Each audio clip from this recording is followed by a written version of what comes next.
আমাদের সমাজে কি অবস্থাতে আছে, আমাদের সমাজটা কীরকম সেটা নিয়ে আমাদের একটা ধারণা আছে। কিন্তু আপনার জুতা চোর আমরা দেখেছি, মসজিদের জুতা চোর, মসজিদের মোবাইল চোর, ছিনতাইকারী, এরকম অনেক লোককে আমি দেখেছি তো না, যারা তাহলে এটা আমাদের রিপ্রেজেন্ট করে আমাদের সমাজটা কেমন। আমাদের সমাজে শিক্ষা নাই, আমাদের সমাজে নৈতিকতা নাই, আমাদের সমাজে যে যা লঙ্কায় সে হয় রাবণ।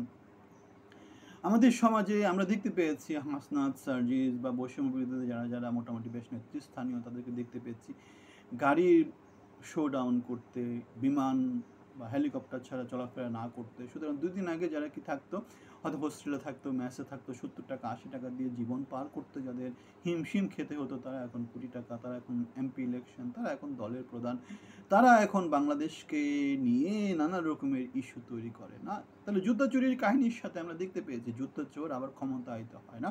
জুতা চোর আবার কি করে, জুতা চোর থেকে সে হয়তো একটা প্রতিষ্ঠান চুরি করে, তারপরে রাষ্ট্রকে চুরি করা শুরু করে। আমরা সেটা অহরহ দেখতে পাচ্ছি। বর্তমান সরকারে যারা নেতৃস্থানীয় সেখানে প্রায় একই জিনিসই দেখতে পাবেন, একই ট্রেন্ডটাই দেখতে পাবেন। কোনো রকমের নীতি এবং আদর্শের কোনো রকম অবস্থান সেখানে আছে কি? ডক্টর আসিফ নজরুল নীতি আদর্শের অবস্থান সেখানে আপনি দেখতে পান, অথবা ইউনূসের অবস্থান সেখানে নীতি বা আদর্শের কোনো অবস্থান সেখানে দেখতে পান? সো দুইজন কি ফিগারের কথা বলবো। অথবা এখন যদি বলি যে হাসনাত আবদুল্লাহ নীতি বা ব্যানগার্ড, তাহলে সেখানে কি নীতি বা অবস্থান কিছু দেখতে পান? অথবা সার্জিস আলম আমার বঙ্গবন্ধু, ওই বঙ্গবন্ধু, এখানে কি নীতির কোনো অবস্থান আপনারা দেখতে পান? সো নীতিকেন্দ্রে কোনো কিছু বাংলাদেশে নাই, সব কিছু হচ্ছে জুতা চোর, আদর্শের চোর, রাজনৈতিক চোর, চাঁদাবাজ, মাস্তান, জনগণকে শোষণ করা, এই সমস্ত কাজগুলাই হচ্ছে গিয়ে এদের সবচেয়ে পাকা হাত। আমি সবসময় একটা কথা বলি, বাংলাদেশে যদি একজন আদর্শবান শাসক পেয়ে থাকে সেটা পেয়েছিল প্রেসিডেন্ট জিয়াউর রহমানকে পেয়েছিল। উই রিভোল্ট, জীবন বিপন্ন করেছিল, বাংলাদেশের জন্য স্বাধীনতার ঘোষণা দিয়েছিল, বাংলাদেশের জন্য যুদ্ধ করেছিল, বাংলাদেশকে স্বাধীন করেছিল এবং স্বাধীন দেশকে উন্নতির পথে নিয়ে যাওয়ার জন্য প্রেসিডেন্সিটা নিয়েছিল এবং কি করেছিল, এবং বাংলাদেশকে সংগঠিত করার চেষ্টা করার থেকে খালকাটা কর্মসূচি নিয়ে এসেছিল, ধান চাষ, কোনো একটা বাংলাদেশকে খাদ্য স্বয়ংসম্পূর্ণ করেছিল। বাংলাদেশের যে উন্নয়নের নানা রকমের রোড ম্যাপগুলোর কথা যে আমরা বলি, সেই রোড ম্যাপগুলা কারা দিয়েছিল? সামরিক শাসক হিসেবে প্রেসিডেন্ট জিয়াউর রহমান দিয়েছিল এবং বাংলাদেশে ভূদলীয় গণতন্ত্রের প্রবর্তক ছিল শহীদ প্রেসিডেন্ট জিয়াউর রহমান। হাসিনা সরকারকে অথবা আওয়ামী লীগ সরকারকে বাংলাদেশে পুনর্বাসিত করেছিল তিনি, অথবা আমাদের ইসলামী যেই আন্দোলনের যেই জামাতে ইসলাম তাদেরকে পুনর্বাসিত করেছিল জিয়াউর রহমান। সুতরাং সব দিক বিবেচনা আমরা দেখতে পাচ্ছি বাংলাদেশে মত, দল, বাংলাদেশ সব কিছুকে একটা গঠনমূলক পথে নিয়ে যাওয়ার একমাত্র কারিগর ছিলেন শহীদ প্রেসিডেন্ট জিয়াউর রহমান, এবং আমি তার একজন সুযোগ্য কর্মী।